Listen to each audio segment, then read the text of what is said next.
Perlu kita garis bawahi bahwa umat Islam, khususnya umat Islam yang ada di Indonesia, pasti memuliakan dan mencintai Rasulullah SAW beserta dzurriyyahnya dengan merujuk firman Allah surat Asy-Syura ayat 23, "Qul la as'alukum 'alaihi ajran illal mawaddata fil qurba." Katakanlah Muhammad, aku tidak meminta sesuatu kepadamu atas seruanku kecuali cintailah keluarga dan kerabatku.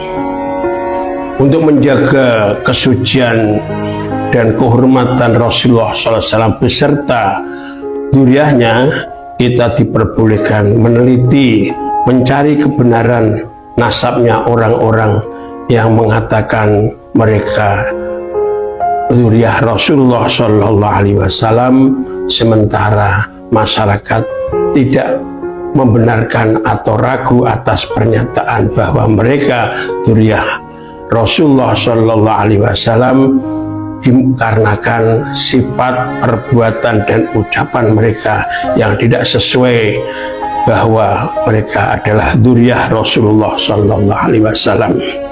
Imam Ibnu Hajar Al-Haytami berkata, "Yambaghi likulli hadin ayyakuna lahu ghiratun fi hadzal nasab asy-syarif wa dabatahu hatta la yantasiba ilaihi sallallahu alaihi wasallam ahadun illa bil haq." Seyogyanya bagi setiap orang mempunyai kecemburuan atas nasab mulia Rasulullah SAW dan memeriksanya agar tidak ada satupun yang menisbatkan nasabnya kepada nasab Rasulullah SAW kecuali dengan bukti yang benar. Yang perlu kita hindari apabila ada orang yang meneliti kebenaran nasab orang-orang yang mengaku bahwa mereka dzurriyyah Rasul, sementara masyarakat meragukan, jangan dituduh benci kepada dzurriyyah Rasulullah SAW dan dituduh menyebarkan fitnah dan mengadu domba. Justru dengan adanya hasil penelitian pustaka dan tes DNA, satu akan menyadarkan orang-orang yang mengaku dia dzurriyyah Rasul ternyata sesuai dengan penelitian mereka tidak dzurriyyah Rasul, artinya terputus. Kedua, membebaskan perbudakan spiritual di negara kita Indonesia. Ingat sabda Rasulullah SAW an Sa'ad bin Waqqas radhiyallahu anhu anna Nabiya SAW qol man idda'a ila ghairi abi wa huwa ya'lamu annahu ghairu abihi fal jannatu alaihi haram, muttafaqun alaih. Barang siapa yang mengaku mempunyai hubungan nasab dengan orang yang tidak ayahnya dan ia mengerti bahwa orang itu tidak ayahnya, maka haram baginya surga.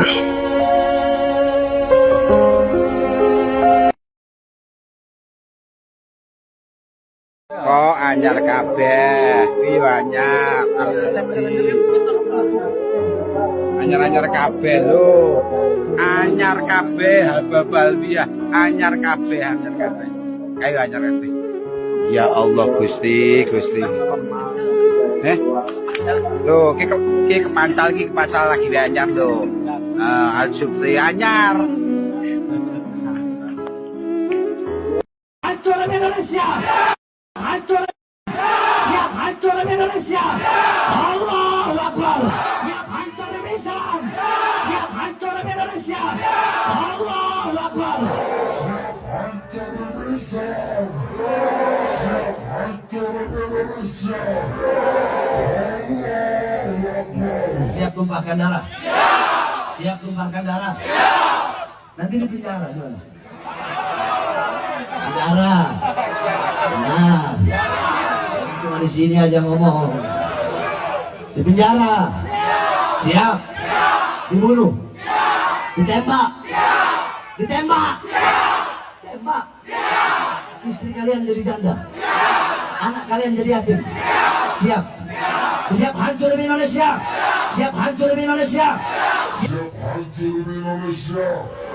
Siap hancur demi Indonesia. عندي سؤال في اليمن موجود ذرية النبي أم لا؟ من؟ في اليمن معروف عندنا في هبائب هذا صحيح أم لا؟ هذا الشيعي شيعة إذا ليس صحيح ها؟ لا علوي هذا الشيعي شيعة كيف رأيك حبيب عمر بن حفيظ؟ هذاك هل هو من ذرية النبي؟ ها؟ لا لا أوه. هذاك الحضرمي هذاك الصوفية صوفيا إذا ليس الذرية ها؟ ليس الذرية ها؟ جزاه الله خير. لكن في إندونيسيا معروف عندنا هم يقولون من ذرية النبي بعلوي. علوي أيوة أيوة هم من ذرية النبي ولا؟ nggak tahu katanya. Saya nggak ini loh. Bang. Saya juga bilanginnya. Lakin maruf indana fi Indonesia hum yaqulun min min duriyan Nabi sallallahu alaihi wasallam. Sahih am la? Aywa. حضرموت Hada sahih am la min duriyan Nabi? الله أعلم Wallahu Itu dia alam. tahu. Itu dia tahu. Wallahu alam. Itu dia. Wallahu alam. Saya tanya min duriyan Nabi am la? Assalamualaikum. Sedik. Man hada ba'alawi? Hal hum min duriyan Nabi am la? Hah? Ya akhi, sub hada jawal ya kan. Hum min duriyan Nabi am la? Hah? Kenapa PBNU mati-matian membela para Habib, bahwa Habib ini adalah keturunan Nabi? Ada dua alasan menurut beliau. Satu, ini akan meruntuhkan sanad keilmuan. Yang kedua adalah menurunkan kredibilitas ulama sepuh. Dua alasan ini benar-benar tidak logis dan menyimpang dari keilmuan. Alasan pertama, bahwa akan meruntuhkan sanad. Perlu diketahui bahwa sanad nasab itu berbeda dengan sanad keilmuan. Sanad itu berjalan sesuai dengan jalurnya masing-masing. Sanad keilmuan ini adalah bercampur, bisa zuriyah Nabi juga bukan zuriyah Nabi, ini pelaku sanad. Maka apabila Ba'alawi ini benar-benar bukan cucu Nabi, ini sanad keilmuan tidak masalah, tidak akan runtuh. Kemudian alasan kedua yang tidak logis, justru peristiwa ini kenapa sekian puluh tahun tidak terungkap kepalsuan Ba'alawi? Ini saking ulama sepuh ini menjaga kedisiplinan ilmu. Beliau itu sangat mengamalkan ilmu. Baginda Nabi telah berwasiat, barang siapa yang membuka aib saudaranya muslim, maka Allah akan membuka aibnya di dunia dan di akhirat.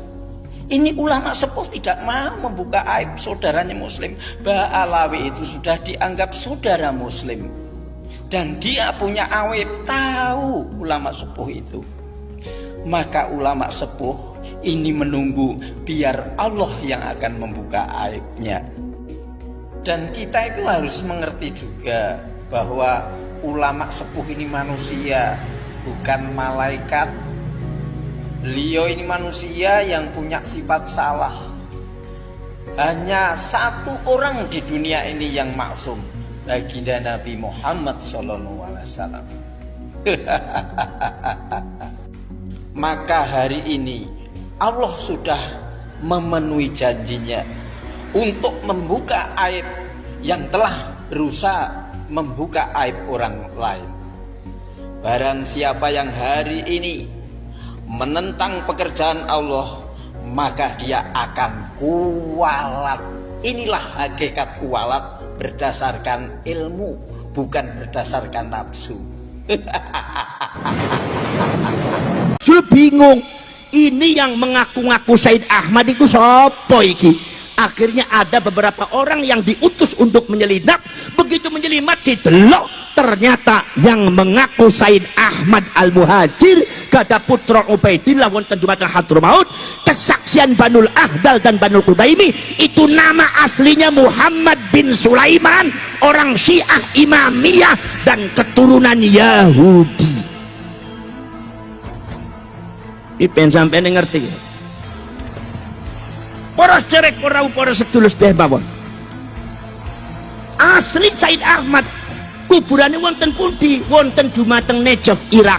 Kawit tahun 345 iku wonten dumateng Irak kuburan Said Ahmad. Abad ke-4, ke-5, ke-6, ke-7, ke-8, ke-9, ke-10. Ratusan tahun orang semua ulama termasuk Imam Al-Jundi termasuk ulama-ulama yang lain bahwasanya kuburan Said Ahmad wonten dumateng Najaf, Irak Selatan. Pada waktu kira-kira abad ke-12 ke-13 Masehi, apa ke-12 ke-13 Hijriah, para saya pros dulur, itu ceritanya kaum Ba'alwi membuat makam baru, katanya makamnya Said Ahmad Al-Muhajir wonten dumateng Yaman di daerah Husaisiyah atau Husaisah. Akhirnya sejak abad itu Pak, sejak abad ke-13 itu kuburan Said Ahmad ono loro, siji sing asli ono ning Najaf, nomor kaping kali sing digawe dumateng yaiku kelompok Wa'aba Alwi ono teng Husaisah. Akhirnya dicari iki bisane makome Said Ahmad Al-Muhajir ono ning Husaisah kok pindah apa? Ternyata cerita punya cerita adalah asalnya soko Habib Abdurrahman. Katanya Habib Abdurrahman ini mencari datuknya yang namanya Ahmad, kepengen kepanggi cari kuburane, bar tekoning tanah Husaisah Yaman, ada cahaya turun dari langit kemudian masuk ke dalam bumi.